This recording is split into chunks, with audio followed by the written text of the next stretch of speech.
Hello everyone, this is Siona from Sylphae Doll Studio, and in this first video on my channel, I want to talk a little bit about doll resins while I sand and clean up this new doll that I just finished printing. So I'll pop her aside for the moment, and then when she comes back on screen, we'll talk a bit about her features and what makes her special. So I've been working on my doll designs since early, I want to say 2022. I have always loved ball jointed dolls and I've long thought that I'd like to own one.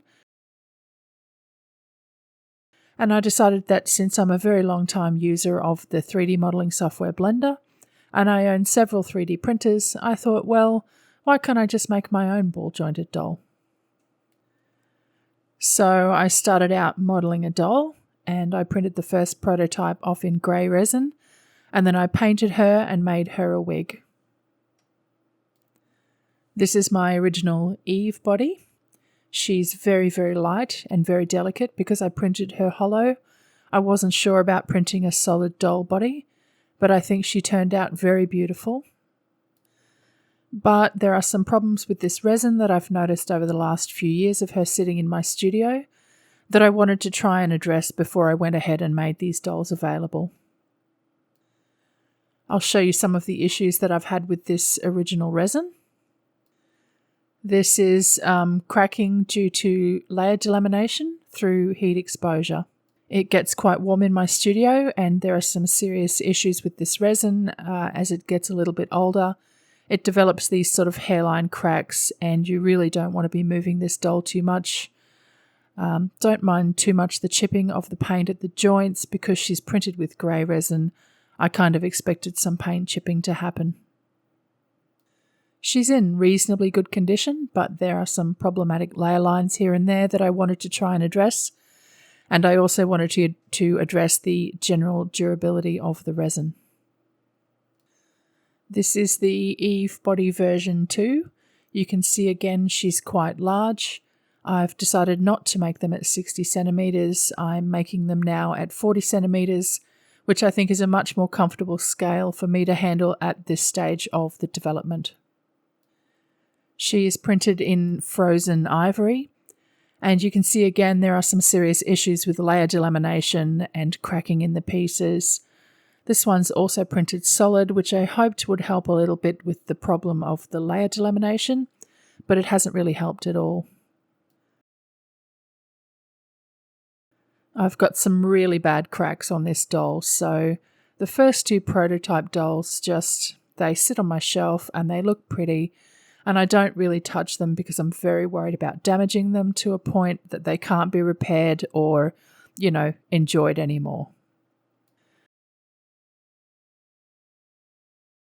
And I was still working on my joint design at this stage, so the hands don't move quite as I would like them to. The waist doesn't move quite as I would like it to, so there are a few changes coming in the next version of this doll. This is the current size of this range of dolls. This is again the Eve body, but I've made a few updates to it, so this is sort of Eve version 2. And you can see here she has a really cool hidden thigh joint and she has double knees. I've actually flocked the inside of these joints, and I'll show you why that is in a moment because it's kind of a necessary step with this particular resin. This is again the frozen ivory resin, but since I printed those first dolls, I have upgraded my 3D printer and I'm now using an Elegoo Satin, and it is absolutely fantastic at printing these dolls. Very high resolution, very thin layer lines, and so far I haven't noticed any delaminating issues. As you can probably tell, I live in Australia. I live in a very hot city in Australia, and sometimes the temperature in my studio gets up to 35, 40, 50 degrees Celsius, and that can really be a problem with resin cracking.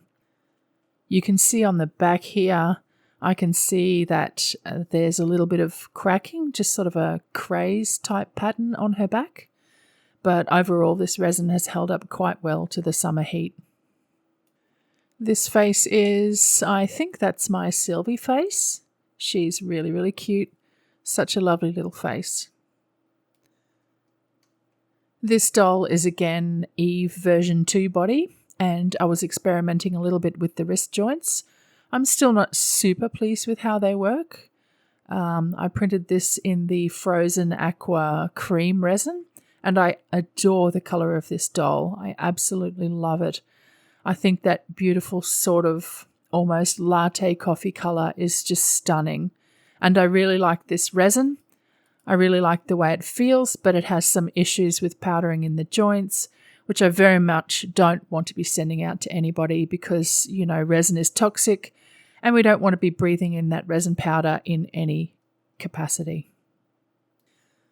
So I experimented with this version of the body with adding some extra guides for the thigh joints because I felt they moved around a lot.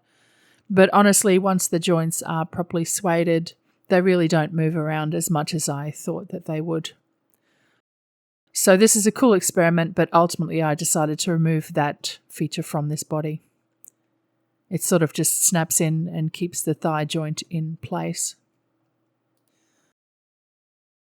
And you can see the powdering on the backs of her knees quite badly.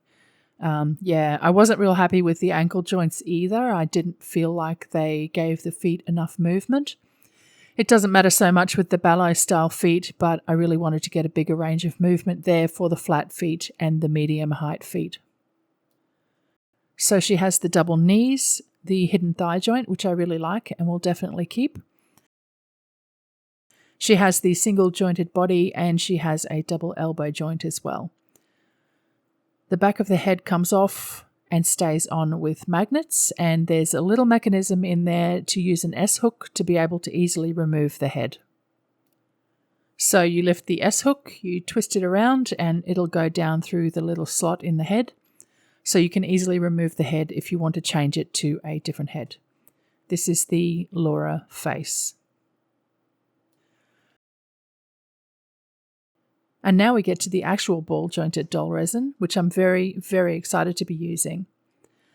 So this resin is from Resin and it is called MH70. I think if I've got that wrong, I'll pop the name of it up on the screen in the edit. MH70 or M70. It's not technically a doll resin like made for dolls, but it works pretty well. I love the feel of it. It's got this really sort of tactile, clicky-clacky sort of plasticky feel and absolutely no evidence whatsoever of powdering in the joints. Even though I haven't had these joints sueded for very long, and they are sueded now, which is why they don't quite fit together, which is kind of annoying, but I have no powdering there. It is impossible to scratch this resin. You just can't. It's so strong and so smooth, and the colour is beautiful. The problem that I had with this resin is that I bought the bottle a couple of years ago, and I think it was past its shelf life when I printed this doll. You can see there's a lot of white residue in there that I've not been able to sand away, which is a shame because it's such a beautiful colour, absolutely beautiful, and I love it. This resin was very, very, very thick and extremely difficult to print with. I went through almost 2 full litres of it before I got one full doll, and that includes several sets of hands and several sets of feet and 3 different heads. So 1 full body and hands and feet and heads out of 2 litres of resin. Because it was so difficult, because the prints kept failing, they kept falling off the supports. I couldn't quite dial in the exposure to get it right. And because I think it was old. It's a very, very thick resin anyway. And Resin warns about the thickness and says you need to heat it up before you print with it. So I had a lot of struggles with this resin, but I'm still very pleased with this doll. I probably will try and paint her one day, but for now she sits as an experiment. So this is the Eve 2 body with the Katie face, which is my favourite head of the ones I've sculpted so far.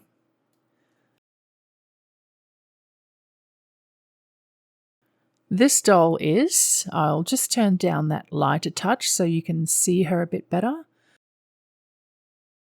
This is the next version of the body, which I'm calling Artemis. She has slightly smaller feet because I felt that the feet of the Eve body were just a little bit too large. And she also has better joints on her hands and feet. So I've got the pivot point much further down onto the ankle ball so that she can actually have a lot better range of movement on her feet, which I really love now. I love that I can make the flat feet into pointed feet and so on. This doll was printed with resins BJD, TH-BJD resin. So a resin designed exactly for ball jointed dolls. It's designed to be very, very tough, but very easy to work with. Very easy to sand, very, very smooth. It's absolutely beautiful. You can run your fingertips over it and feel any little imperfections that need to be sanded off because the rest of it is just so beautiful and smooth. I've recently sueded this doll so that she holds her poses nice and reliably. She still has the double knee joint with the guides to keep her knees locked in place so that her legs don't bend or willy-nilly like. She has the hidden thigh joint that I really love. So the flocking works really well, but it also sticks the joint in place if you don't move the doll for a little while, which I think honestly is a feature that I quite like. She holds poses beautifully. She has the double waist joint now, so she's got a lot more sort of flexibility. I'll just remove that wig because the hair is very pretty, but it's getting in the way a bit. There we go. So she has the double waist joint, so she can hold a lot more flexibility in her midriff area. And because these joints are sueded, she holds those poses quite well. There's a lot more flexibility there for her to bend and twist. She still has the same double elbow joints as always, and she has a lot of flexibility in her shoulder joints. So she can hold a lot of different types of poses with her arms and her hands. I've finally gotten her hands to a point where they bend beautifully and hold poses, and I'm really, really happy with the way it currently works. So you can see there she has a lot more movement in that joint than she had before, and she holds poses in that joint.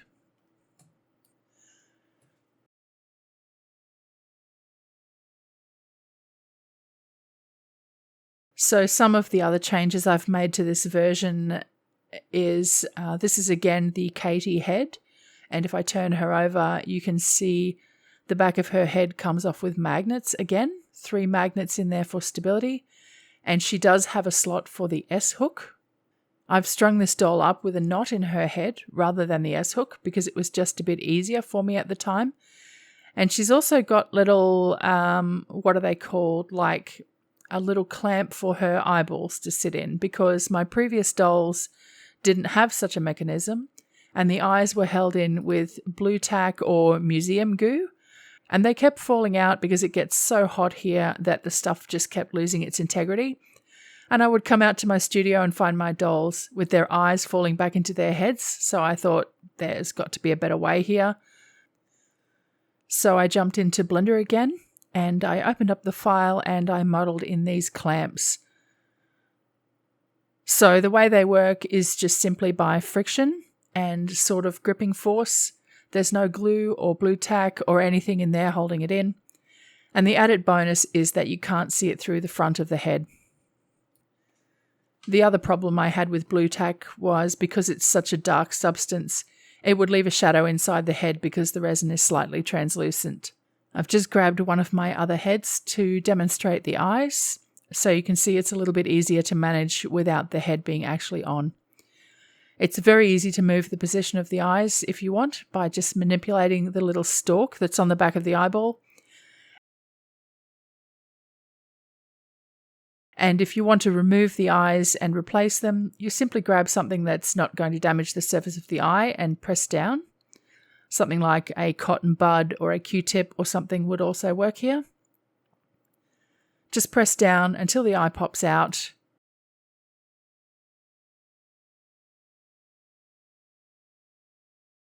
You can see here the little mechanism inside. I wouldn't recommend doing this too often because it's quite delicate and you could damage the clamps.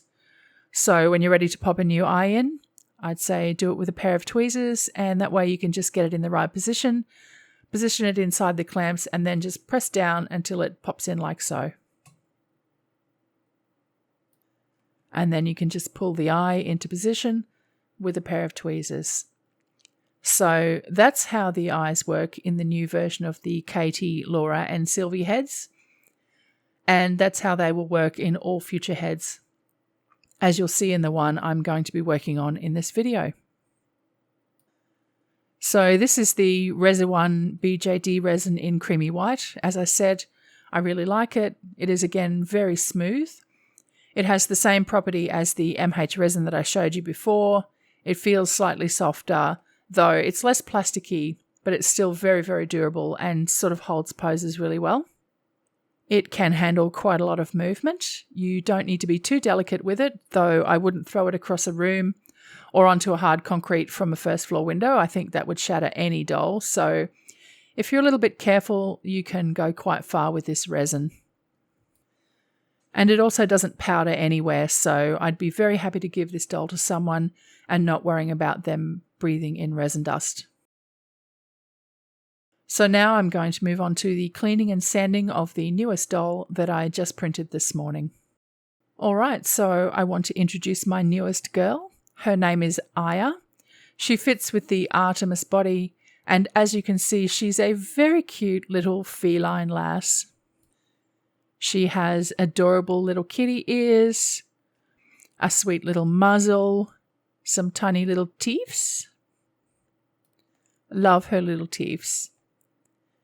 She has larger eyes than the other dolls, but she fits the same size eyeball.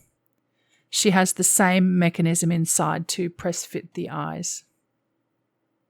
I actually have some eyes printing for her at the moment because I wanted to give her a very large iris.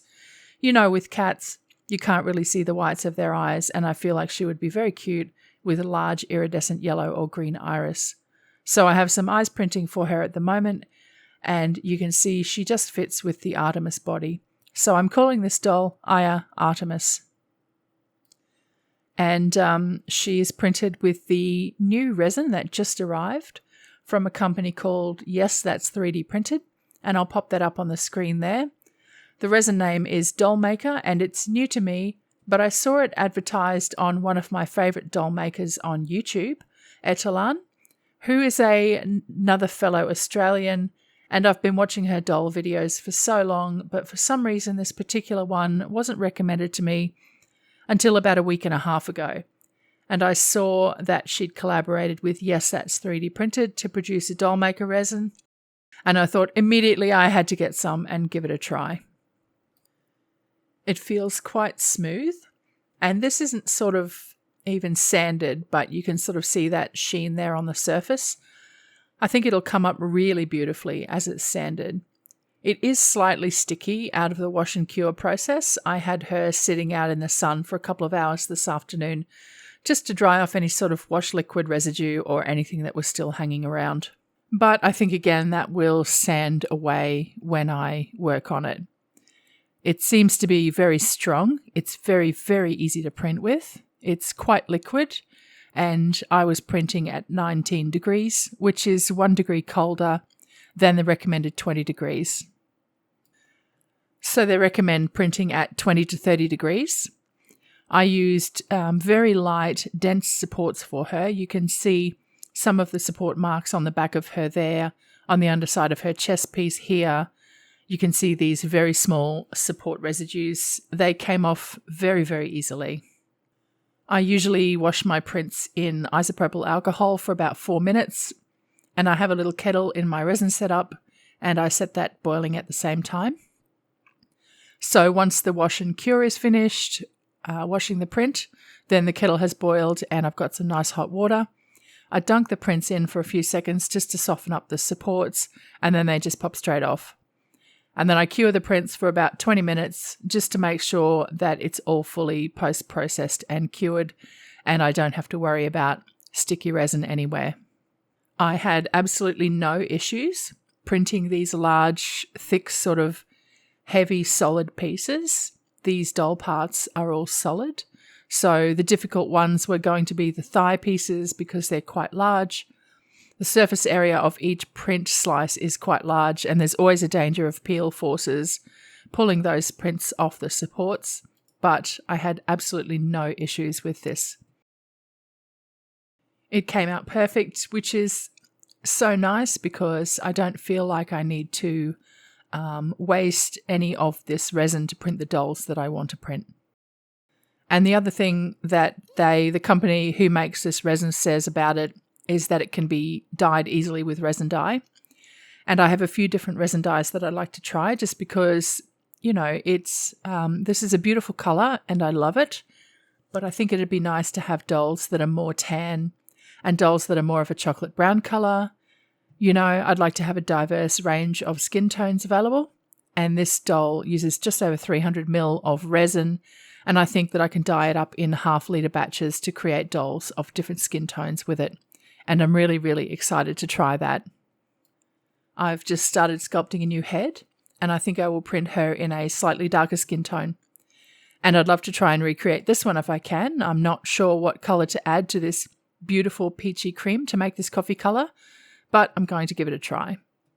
Currently, the DOLLMAKER resin only comes in this cream colour, but I think it's beautiful and versatile, and if it can be easily dyed, which is one advantage that I think the DOLLMAKER resin has over Resin 1. They don't actually recommend adding pigments or dyes to your Resin 1 BJD resin at all, so they've got 4 different colours available, but I think it's nice to be able to mix up your own skin tones. So with all of that said, I think I'll get into the sanding of this doll and stop yapping and put some nice music on, so enjoy! Before I get started, I thought I'd just show you some of the tools of the trade when it comes to sanding dolls. I have doll parts, obviously. I have 320 grit wet and dry sandpaper. I have a few different grades of sanding sponges. These are really great for getting around curves and getting into corners. I've got 320 to 400 grit, and I've got a couple of 5 to 600, as well as a couple of other pieces of 12 to 1500 if I want to get really crazy smooth. I don't usually go that smooth though, except for the face if I think it warrants it for painting. And I have this little thing, which is a DSPIAE grinding pen. And I bought this at the end of last year. I saw it at a stall in a convention I was tabling at. And I've been looking at this thing online for literal years at this point. And I thought, this is the most amazing tool that I would love for my doll stuff. And it's not actually a reciprocating sander. It's actually a grinding pen. And it has several different speeds. And it has these little discs on this little attachment that goes into the pen. The discs pop onto the end, and they have different grades of sandpaper on the tip. These are really great for getting inside things like in the sockets where your sandpaper finds it a bit harder to reach. So if you need to sand inside here, these make it very, very easy to do so. And the other thing I have is water, because I would never ever recommend sanding resin without copious amounts of water, because resin dust is, as I mentioned before, extremely toxic stuff and you shouldn't breathe it. So I usually saturate my workspace with water, which is why I have a silicone mat here. It keeps everything nice and contained, and I use a lot of water in my sanding process. So that's it. Now I will get on with the sanding.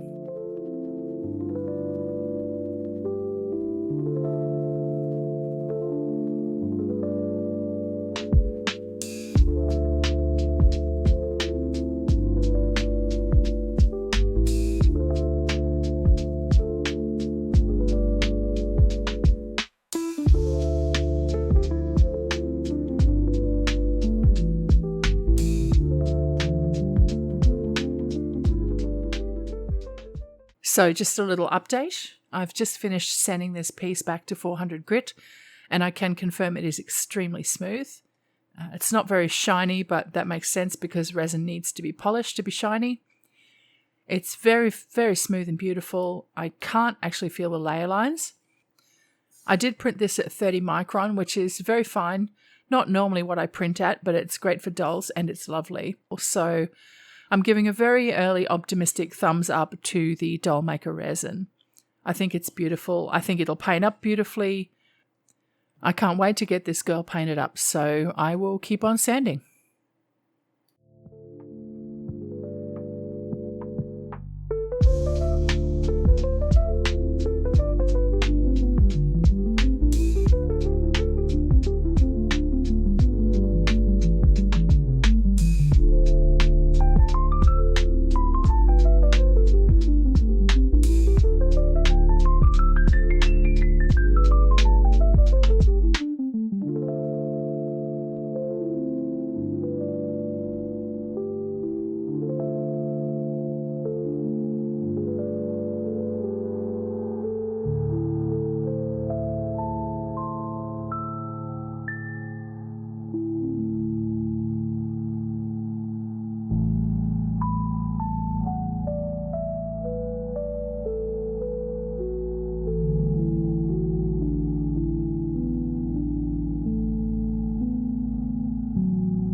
And here we are, finished with the sanding of all of these lovely doll parts.